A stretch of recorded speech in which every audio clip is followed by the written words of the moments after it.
حضرات اگلا شعر بھی میں آپ کی سماعتوں میں حوالے کر رہا ہوں، چل کے کہہ دیجئے سبحان اللہ۔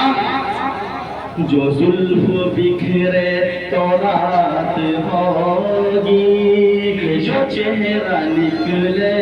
تو دن چڑھے گا۔ یہ میرے نبی کی صفات ہیں کہ آپ کی زلف کے صدقے میں رات بھی بنی اور آپ کے چہرے کی روشنی کی وجہ سے دن بھی چڑھا۔ شاعر نے اپنے انداز میں قلم بند فرمایا ہے، سماعت فرمائے۔ جو زلف بکھرے تو رات ہوگی، جو چہرہ نکلے تو دن چڑھے گا۔ کہ جو زلف بکھرے تو رات ہوگی، جو چہرہ نکلے تو دن چڑھے گا۔ پسینہ ان کا گرے گا جس پر، پسینہ ان کا گرے گا جس پر، وہی تو ذرہ گلاب ہوگا۔ ایسا گنبد نہ ایسا روزہ، نہ شہر ایسا جناب ہوگا۔ نہ ایسا گنبد نہ ایسا روزہ، نہ شہر ایسا جناب ہوگا۔ اور دیکھیے کہ اولیاء کرام سے بھی نسبتیں بہت ضروری ہیں، خاص و خاص سید الاولیاء سیدنا غوث پاک رضی اللہ تعالیٰ عنہ، جن کی 11ویں شریف ابھی کل کے دن گزری ہے، کیونکہ اولیاء کا دامن بھی ہمارے لیے ایک بہت بڑی کامیابی کا درجہ رکھتا ہے۔ اس طرح سے کہ بروز محشر فرشتے مجھ کو پکڑ کے پوچھیں گے تو کہوں گا، بروز محشر فرشتے مجھ کو پکڑ کے پوچھیں گے تو کہوں گا، کہ بروز محشر فرشتے مجھ کو پکڑ کے پوچھیں گے تو کہوں گا، بروز محشر فرشتے مجھ کو پکڑ کے پوچھیں گے تو کہوں گا، تو دیکھو آتے ہیں غوث اعظم، تو دیکھو آتے ہیں غوث اعظم، انہی کے آگے حساب ہوگا۔ نہ ایسا گنبد نہ ایسا روزہ، نہ شہر ایسا جناب ہوگا۔ نہ ایسا گنبد نہ ایسا روزہ، نہ شہر ایسا جناب ہوگا۔ اگلا شعر بھی دیکھیے بڑی اہمیت کا حامل ہے، اور اس شعر سے ہماری مسکرات، ہماری ماں اور بہنیں عبرت حاصل کریں۔ اور اس کے اندر بتایا گیا کہ حضرت فاطمہ الزہرا رضی اللہ تعالیٰ عنہ کا پردہ کس درجے کا تھا، آپ کا حجاب کس درجے کا تھا، انشاءاللہ تعالیٰ بات سمجھ میں آ جائے گی اور عمل کرنے کی بھی کوشش کرنا انشاءاللہ۔ وہ فاقے پر پردہ کرنے والی،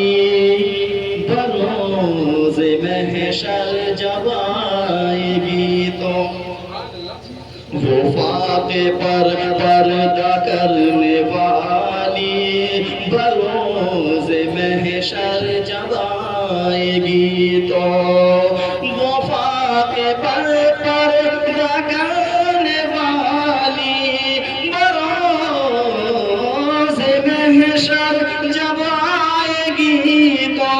ندائے ہوگی جھکاؤ نظریں، ندائے ہوگی جھکاؤ نظریں، یہ فاطمہ کا حجاب ہوگا۔ نہ ایسا گنبد نہ ایسا روزہ، نہ شہر ایسا جناب ہوگا۔ نہ ایسا گنبد نہ ایسا روزہ، نہ شہر ایسا جناب ہوگا۔ جواب ہوگا ہر ایک شہر کا، جواب ہوگا ہر ایک شہر کا، مدینہ تو لاجواب ہوگا۔ نہ ایسا گنبد نہ ایسا روزہ، نہ شہر ایسا جناب ہوگا۔ پڑھیے درود پاک اللہم صلی علی سیدنا محمد وآلہ۔ وعلى آل سيدنا ومولانا محمد وآلہ وسلم صلو علیہ السلام علیکم یا رسول اللہ۔ دیکھیں توجہ کے ساتھ میں کچھ ہی منٹ کی تقریر کروں گا اور انشاءاللہ تعالیٰ اس کے اندر ایسا پیغام دوں گا، ہم اور آپ جو یہاں پر بیٹھے ہوئے ہیں نا، ہمارا یہ بیٹھنا بیکار نہیں جائے گا، اور آپ سمجھ لیں گے کہ یار ہماری اہمیت کتنی ہے ہمارے نبی کے نزدیک، ہمارا ایمان کس درجے کا ہے ہمارے نبی کے نزدیک، لہٰذا بات سمجھ میں آ جائے گی۔ اور انشاءاللہ تعالیٰ ہم اور آپ یہاں سب دیکھیے بہت سارے حجاج کرام، دنیا کے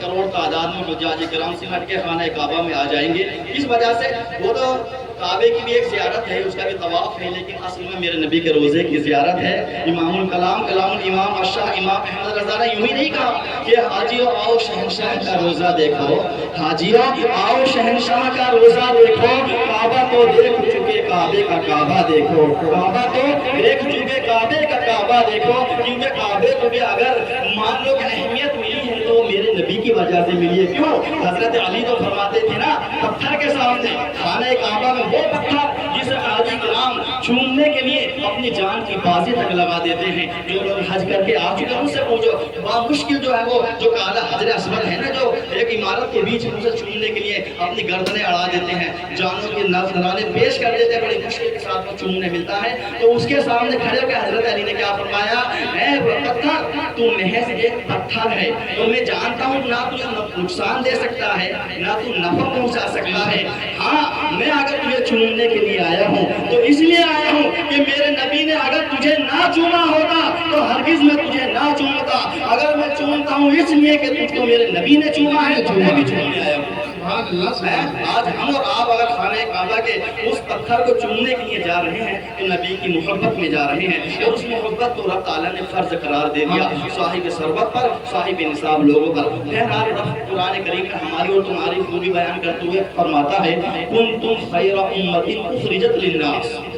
کہ تم بہترین امت ہو، تم بہترین لوگ ہو جو پہلے امتوں کے لوگوں میں سے چھانٹ کے لائے گئے۔ دیکھیے کتنے کمال کی بات ہے، ہماری دلیل قرآن کریم کے اندر ہے، ہمارا افضلیت ہونے کا قرآن کے اندر ہے پہلی امتوں سے، کہ تم بہترین امت ہو جو پہلے لوگوں میں سے چن کے لائے گئے ہو۔ وجہ اس کی کیا ہے؟ آج میں اس کی وجہ بھی انشاءاللہ تعالیٰ آپ کو بتا دوں گا۔ قرآن نے یوں ہی ہمارے بارے میں جو ہے آیت پیش نہیں کی، یوں ہی دلیل اور حوالہ پیش نہیں کیا ہماری افضلیت ہونے کا، اس لیے کیا کہ اللہ کے رسول صلی اللہ تعالیٰ علیہ وآلہ وسلم مسجد نبوی میں جلوہ افروز ہیں، آپ ممبر مبارک پر تشریف فرما ہے، وہ صحابہ کرام کی مقدس جماعت یوں ہی بیٹھی ہوئی ہے جیسے آج ہم اور آپ ادب و احترام سے بیٹھے ہیں، ان کا انداز زمین پہ بیٹھے ہیں، ہم کرسی پہ ہیں، لیکن ادب کا دائرہ یہی ہے، اور یہ ایسی طرح سے بیٹھ کے سنانا یہ میرے نبی کا طریقہ ہے، یہ میرے نبی کی سنت ہے، اور محبت کے ساتھ سن کر اس پہ عمل کرنا یہ صحابہ کا انداز ہے، یہ ان کا طریقہ ہے۔ لہٰذا جس نے میرے نبی کو زندہ کیا، آپ کو معلوم ہے کتنا بڑا انعام ہے اس کے لیے، بروز قیامت جب لوگ میرے نبی کی شفاعت کو ڈھونڈتے پھریں گے، اس روز شفاعت ان لوگوں کو ڈھونڈتی پھرے گی جنہوں نے میرے نبی کی سنت کو زندہ کیا ہوگا، سبحان اللہ، زندہ کیا ہوگا۔ بہرحال آقا دو عالم صلی اللہ علیہ وسلم صحابہ کو واعظ و نصیحت کے دوران فرمایا ایمان بالغیب کے تعلق سے، بن دیکھے ایمان لانے کے تعلق سے میرے نبی نے ہماری جو افضلیت پہلی پچھلی امتوں سے جو بتائی ہے وہ اس لیے بتائی، نبی نے فرمایا کہ ایسا میرے صحابہ ذرا یہ بتاؤ کہ تم لوگوں کے نزدیک سب سے افضل و اعلیٰ عجیب و غریب ایمان کن لوگوں کا ہے؟ تو صحابہ نے بیک زبان ہو کے کہا یا رسول اللہ انبیاء کا ایمان سب سے اعلیٰ ہے، سب سے افضل ہے، ظاہر سی بات ہے، انبیاء کی برابری ہم سے ہو نہیں سکتی، ہونا دور کی بات سوچ بھی نہیں سکتے، تصور میں بھی نہیں لا سکتے، ان کا ایمان افضل و اعلیٰ ہے، عجیب و غریب ہے۔ نبی نے فرمایا کہ اے صحابہ ذرا بتاؤ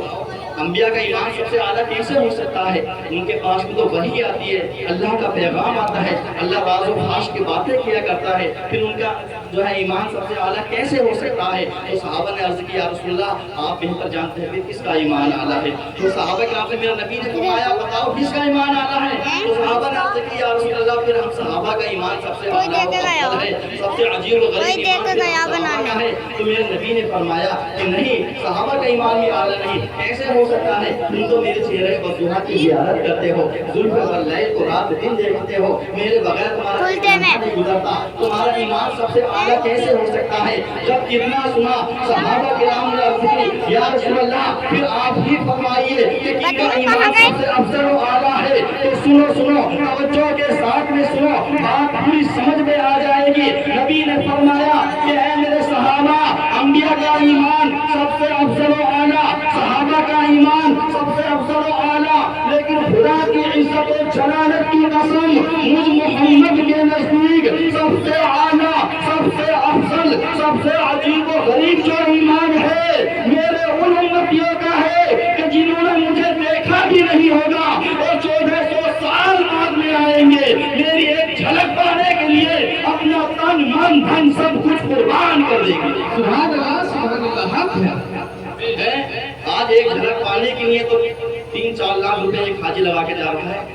اسے میرے نبی نے فرمایا کہ 1400 سال بعد میں آئیں گے میری ایک جھلک پانے کے لیے اپنا تن من دھن سب کچھ قربان کر دیں گے، ایک ایک روپیہ کر کے حجاج کرام جوڑتے ہیں۔ کچھ بیچارے ایسے ہیں جن کا فرض ہے حج، اور کچھ ایسے جو محبت رسول میں یہ خانہ کعبہ کی زیارت تو ہوگی لیکن میرے نبی کے روزے کی بھی زیارت ہوگی، اس محبت میں روپے جوڑنے اکٹھا کرتے ہیں اور پھر الحمدللہ رب تعالیٰ ان کے اس پیسے میں اتنی برکت عطا فرماتا ہے اور رب ذوالجلال نیتوں کو بھی جانتا ہے، عالم الغیب ہے، علیم بذات الصدور ہے کہ میرے بندے نے یہ پیسہ اس لیے جمع کیا ہے کہ وہ حرمین شریفین کی زیارت کرے گا، میرے نبی کے روزے کو چومے گا، سنہری جالیوں کو چومے گا، وہاں کھڑے ہو کے اپنے لیے دعائیں مانگے گا، اس لیے رب تعالیٰ نے جڑے ہوئے پیسے میں وہ برکت عطا فرمائی کہ الحمدللہ اسے جو ہے خانہ کعبہ کا ویزا مل جاتا ہے اور اس کی محنت بیکار نہیں جاتی۔ اس لیے حدیث پاک میں ہے من جدہ وجدہ، جس نے کوشش کی اس نے پایا، جن کی نیت ہوا کرتی ہے کہ انشاءاللہ تعالی ہم حج کریں گے،